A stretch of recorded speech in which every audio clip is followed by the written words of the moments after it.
사랑하는 성도 여러분, 안녕하십니까? 저는 파주중앙교회의 박정훈 목사입니다.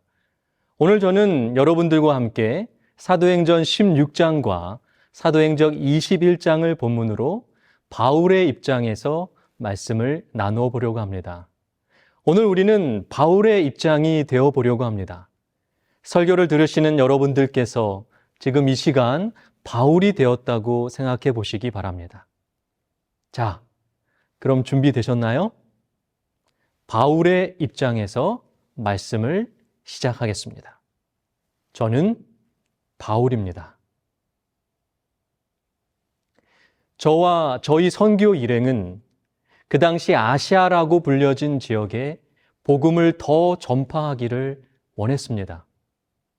21세기의 여러분들에게는 튀르키예라고 불리우는 나라가 있는 그 지역입니다.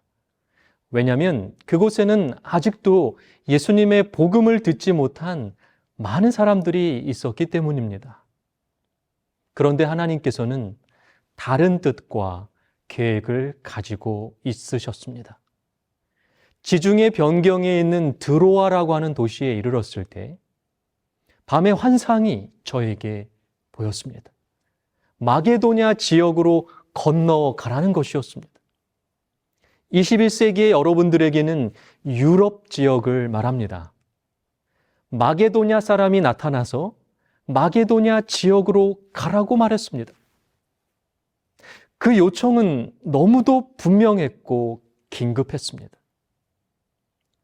저희는 분명 다른 계획이 있었지만 하나님의 뜻과 말씀에 순종하기로 하고 무작정 마게도냐 지역으로 건너가게 됩니다. 그때 저희 일행과 합류하게 된 사람이 한 명 있었는데 그 사람이 바로 누가라고 하는 사람입니다.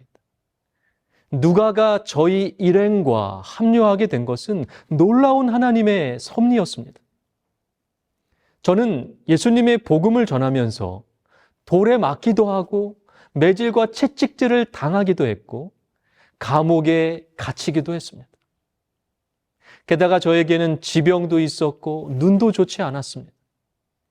병약한 체질의 저를 위하여 하나님은 의사인 누가를 보내주신 것이었습니다.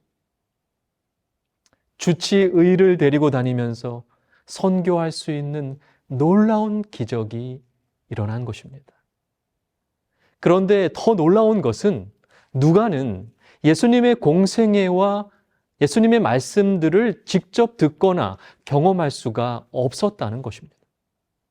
그런데 저희 선교 일행 중에는 실라라고 하는 사람이 전통 유대인이었기 때문에 예수님의 삶을 직접 경험할 수 있었고 누가에게 예수님에 대한 이야기를 생생하게 많이 들려줄 수 있었던 것입니다.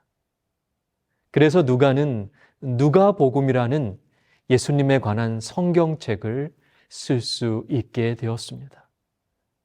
하나님의 섭리는 정말 놀랍지 않습니까? 여러분, 하나님은 정말 살아계십니다. 저희는 바다를 건너 마게도냐 지역으로 갈 계획을 전혀 세우지 않았기 때문에 그 지역의 사람들에게 어떻게 전도해야 될지 전혀 계획을 가지고 있지 않았습니다. 그들의 문화도 종교도 저희는 알지 못했습니다. 참으로 막막한 상황이 아닐 수 없었어요. 이렇게 어려운 상황 속에서 저와 저의 일행은 어떻게 했을까요? 저희는 기도하기로 결정한 겁니다.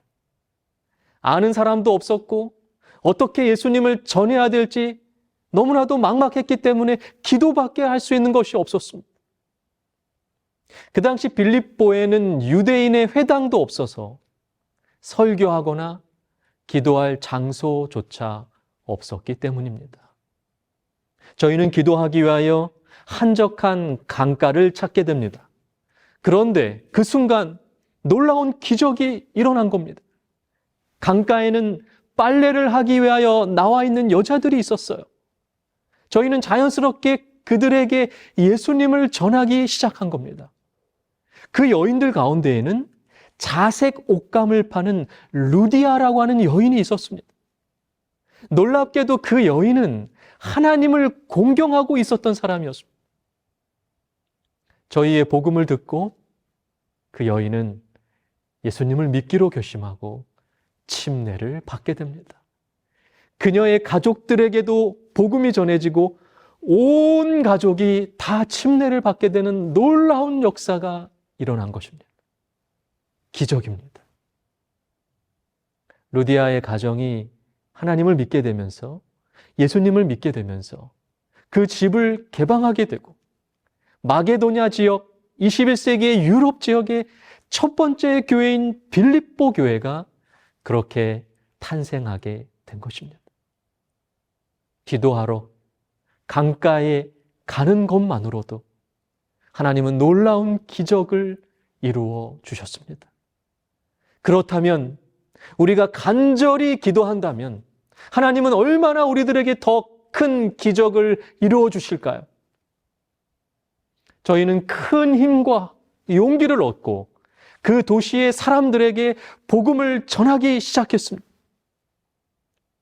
그런데 그 도시에는 한 귀신 들린 점쟁이 여인이 있었습니다. 이 여인은 사단의 특별한 대리자였고 그 주인들에게 많은 이득을 주었습니다. 그 여인을 통하여 그 도시는 우상 숭배의 도시가 되어 있었어요. 사단은 자기의 왕국이 침범을 당한 사실을 알고 진리의 사업에 방해를 끼치기를 원했습니다. 귀신 들린 여인은 저희들의 말이 자신의 말과 똑같고 동일한 신을 통해 얻은 것이라고 거짓을 외쳤습니다. 성령의 능력을 받은 저는 악한 귀신에게 그 여인에게서 나가라고 명령했습니다. 결국 귀신은 저희를 하나님의 종으로 인정할 수밖에 없었고 이 여인에게서 떠나게 됩니다. 악한 귀신에게서 노임을 받고 바른 정신을 회복한 이 여인 또한 예수님의 제자가 되기로 선택합니다. 역전시켜 주시는 하나님의 놀라운 기적이었습니다. 그러나 이 여인이 예수님을 받아들이게 되자 이 여인의 주인들은 그들의 일거리가 떨어져 전전긍긍하게 됩니다. 그들은 그 여인의 예언과 점으로 돈 벌 희망이 모두 사라진 것을 알고는 만일 저희 일행이 계속 복음을 전하게 용납하면 얼마 후에는 그들의 수입원이 완전히 끊어질 것이라고 생각합니다. 그 도시 안에는 사단의 기만을 통하여 돈을 버는 데 흥미를 가진 많은 사람들이 있었습니다. 이들은 자신들의 사업을 중지시킬 수 있는 그 능력을 두려워하여 저희를 모함합니다. 저희를 도시의 관원들 앞으로 데리고 가서 고소까지 하게 됩니다. 유대인들인 저희들이 이 도시를 심히 요란케 해서 로마 사람들인 자신들에게 이상한 풍속을 전한다고 고소한 겁니다. 흥분으로 동요된 군중들은 저희를 대적하며 일어났습니다. 당국자들은 그들의 말에 동요되어서 저희의 겉옷을 찢고 매질을 하기를 명했습니다. 결국 저희는 감옥에 갇히게 되었고 그곳에서 극도의 괴로움을 당합니다. 그러나 저희는 결코 불평하지 않았습니다. 칠흑같이 어둡고 황폐한 토굴 가운데에서도 저희는 기도로 서로 격려했고 하나님께 찬양의 노래를 불렀습니다. 하나님을 위하여 수치를 당하는 것은 저희에게 오히려 가치 있는 일이었기 때문이었습니다. 감옥 속에서도 예수님에 대한 깊고도 열렬한 사랑으로 우리는 오히려 기쁨을 얻었습니다. 저는 제가 예수님의 제자들에게 가했던 그 핍박을 다시 떠올렸고 제가 한때 멸시했던 그 진리의 능력을 이제는 눈이 열려서 볼 수 있고 마음으로 느낄 수 있게 된 것에 대하여 오히려 기뻐했습니다. 다른 죄수들은 놀라움으로 깊은 감옥에서부터 흘러나오는 저희의 기도와 찬미 소리를 듣게 됩니다. 그들은 비명과 신음소리와 저주와 욕지거리가 밤의 정막을 깨뜨리는 것에만 익숙해 있었습니다. 침울한 감방에서 기도와 찬양이 흘러나오는 것은 그들에게 있어서 전에 결코 들어본 적이 없었던 일이었던 겁니다. 파수병들과 죄수들은 기이히 여기면서 춥고 배고프고 고통당하면서도 기뻐하는 이 사람들은 과연 어떤 사람들인가 하고 의아해 했던 겁니다. 감옥에서도 낙담하지 않고 기도하고 찬양할 수 있는 사람이 되는 것이 진정한 기적이었던 겁니다. 온 하늘은 그리스도를 위하여 고통당하고 있는 저희들에게 관심을 가졌고, 천사들은 감옥을 방문하도록 보냄을 받았습니다. 천사들의 방문에 의하여 땅이 진동했습니다. 무겁게 빗장 걸린 옥문은 활짝 열렸고 죄수들의 손과 발에 쇠사슬과 족쇄가 풀어졌습니다. 밝은 빛이 감옥에 가득 찬 겁니다. 간수 또한 투옥된 저희들의 기도와 찬미를 놀라움으로 들었습니다. 저희를 감옥에 집어넣을 때 간수는 저희의 부어오르고 피가 흐르는 상처를 보았고 그 자신이 손수 저희의 발에 착고를 단단히 채웠습니다. 그는 그렇게 고통받는 저희들을 통하여 통렬한 신음소리나 저주를 들을 것이라고 기대했지만 그 대신 그는 기쁨과 찬양의 노래를 들었던 겁니다. 그는 그 소리를 들으면서 잠이 들었는데 이제 지진과 천사들로 인한 옥문의 진동으로 인하여 잠이 깨었습니다. 간수는 깜짝 놀라 뛰어나가 모든 옥문들이 열린 것을 보고 그 순간 죄수들이 탈주했을 것이라고 하는 큰 두려움에 떨게 됩니다. 그는 그 벌로 인하여 사형을 당할 것이 분명했기 때문입니다. 간수는 수치스럽게 처형을 당하느니 스스로 목숨을 끊는 것이 낫겠다고 생각했고 그는 칼을 뽑아 자결하려고 했습니다. 그때 저는 그에게 다급하게 외쳤습니다. 당신의 몸을 해하지 마시오. 우리가 다 여기 있습니다. 놀랍게도 모든 죄수들이 다 제자리에 있었어요. 간수는 저희를 혹독하게 대했지만 저희는 격분하지 않았습니다. 저희는 복수의 정신이 아니라 그리스도의 정신을 가졌기 때문입니다. 예수 그리스도의 사랑으로 충만해진 저희의 마음은 박해자들에게 대한 악의를 품을 여지가 없었습니다.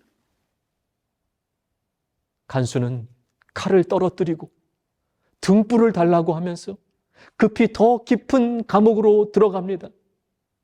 잔인한 대우를 이렇게 친절로 보답한 이들이 과연 어떠한 사람들인지 보고 싶었기 때문입니다.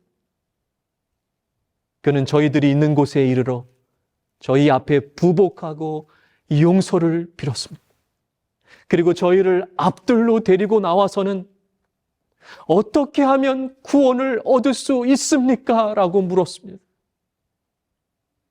고통과 학대 가운데에서도 저희가 보여준 침착과 그 기쁨을 자신도 얻기를 갈망했던 것입니다. 간수는 저희의 얼굴에서 하늘의 빛을 보았습니다. 하나님께서 친히 저희를 구원하시는 그 기적을 바라보며 더욱더 구원을 갈망하게 되었던 것입니다. 간수는 겸손히 저희에게 생명의 길을 보여달라고 간청했습니다. 저는 대답합니다. 주 예수 그리스도를 믿으시오. 그러면 당신과 당신의 집이 구원을 얻을 것이오.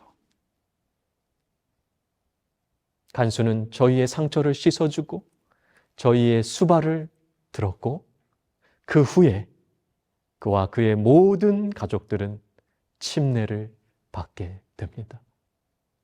성화시키는 감화가 감옥에 수감되어 있던 자들에게 퍼져나갔습니다.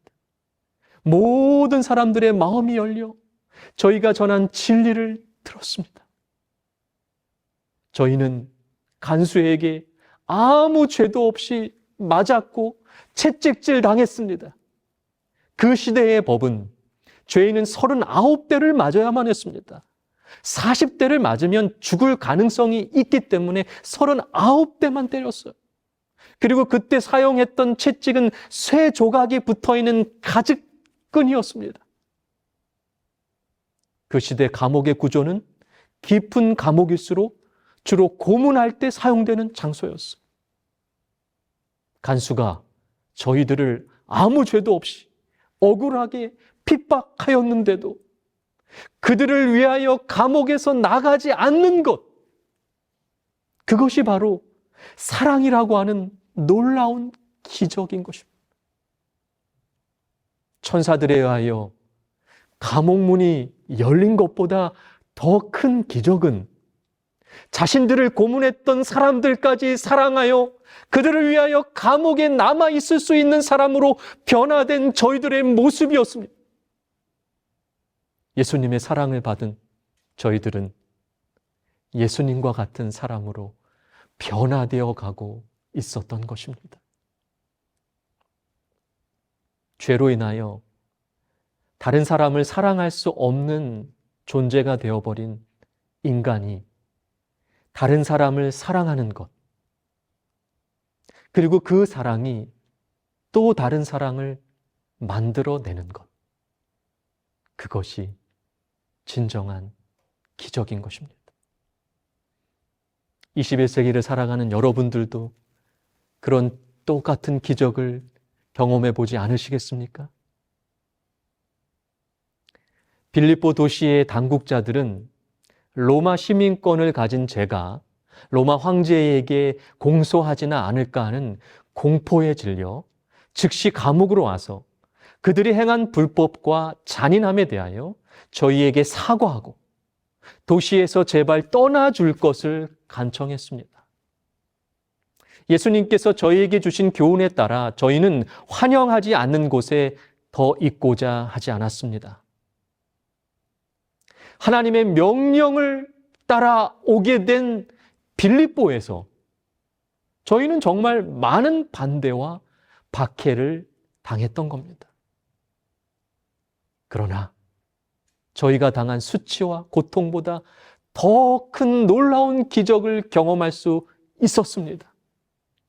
강가에서 만난 루디아와 가족들이 회심하였고 감옥에서 만난 간수와 그 가족들의 회심 또한 경험했기 때문입니다.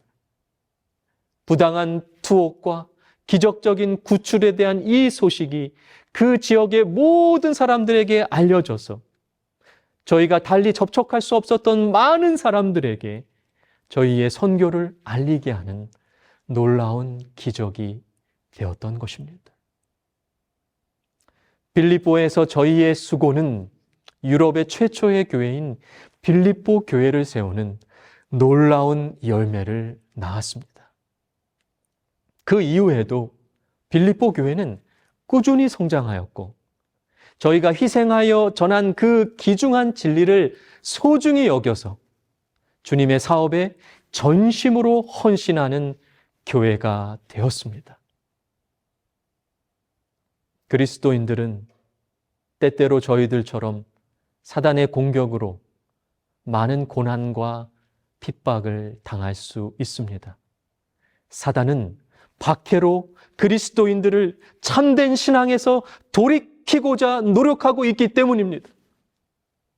지상 만물의 끝이 신속히 다가오고 있는 여러분이 살고 있는 21세기에도 사단은 세상을 함정에 빠뜨리고자 필사적인 노력을 경주하고 있습니다.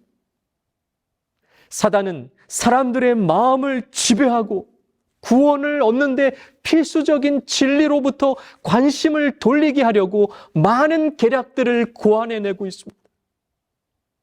도시마다 그의 대리자들은 하나님의 율법을 반대하는 자들의 단체를 분주히 조직하고 있다는 것입니다. 대기만자는 혼란과 반역의 요소를 도입하려고 활동하고 있고, 사람들은 진리를 쫓지 않는 열심으로 자신들을 불태우고 있습니다. 사악함이 전에 결코 도달한 적이 없는 수위에 이르고 있지만, 교인들 중에는 서로 평안하다, 안전하다 라고 부르짖고 있다는 것입니다. 그러한 어려운 세상 속에서 여러분들은 살아가시지만, 저희처럼 하나님의 충실한 기별자들이 되시어 주님의 사업을 견실하게 진전시키게 되시기를 바랍니다. 21세기의 여러분들이 예수님을 전하는 것보다 1세기에 저희가 예수님을 전했던 것이 훨씬 더 어려웠다는 사실을 기억하십시오. 그러나 저희는 결코 포기하지 않았습니다. 하늘의 갑옷을 입고서 두려움 없이 승리를 확신하며 전진해 나가시기를 간절히 바랍니다. 여러분들이 접촉할 수 있는 모든 영혼들이 진리의 기별을 받기까지 결코 선악의 싸움을 멈추지 않게 되시기를 간절히 바랍니다. 독일 나치에 의하여 유대인들을 핍박했던 당시에 빅터 플랭클이라고 하는 유대인이 유대인 수용소에 갇혀 있었습니다. 언제 죽을지 모르는 상황 속에서 유대인 동료 중에 한 사람이 영양실조에 걸리게 된 겁니다. 유대인 수용소에 유대인들에게 주어진 유일한 양식은 하루에 빵 한 조각이 다였습니다. 그런데 놀랍게도 이 병자가 잠을 자고 일어났을 때에 그 병자의 탁자에는 빵이 수북이 쌓여 있었던 겁니다. 수용소의 유대인 동료들이 자신들의 소중한 빵 한 조각을 그에게 나누어 주었던 것입니다. 나치 시대에 유대인들이 수용소에서 고통을 당할 때 저희들의 감옥의 문을 여셨던 하나님은 왜 유대인 수용소의 문을 열어주시지 않고 침묵하셨던 것일까요? 감옥의 문을 열리게 하는 것이 하나님에게는 기적이 아니기 때문입니다. 수용소의 그 끔찍한 고통 가운데에서도 하나님을 버리지 않는 믿음, 내가 하루에 먹을 수 있는 나의 전부인 빵 한 조각을 병든 동료의 탁자에 놓을 수 있는 마음, 그것이 진정한 기적이기 때문입니다. 오늘 이 시간 우리 마음 가운데 사랑이 너무도 부족함을 고백하게 되시기를 바랍니다. 저 바울이 그렇다는 것입니다. 매 순간을 사랑 없이도 뻔뻔스럽게 살아가는 절망적인 이 사람을 사도로 세워주신 하나님의 그 말도 안 되는 사랑이, 자기를 창으로 찌르는 병사들을 용서해달라고 하는 그 말도 안 되는 예수님의 사랑이, 끊임없이 죄인의 모습으로 살아가는 우리를 위하여 십자가에 달려 돌아가신 그 예수님의 십자가의 사랑이 기적 가운데 가장 큰 기적임을 기억합니다. 그 사랑을 경험하고 나누고 전하기 위하여 살아가는 우리 모두가 되기를 간절히 바랍니다.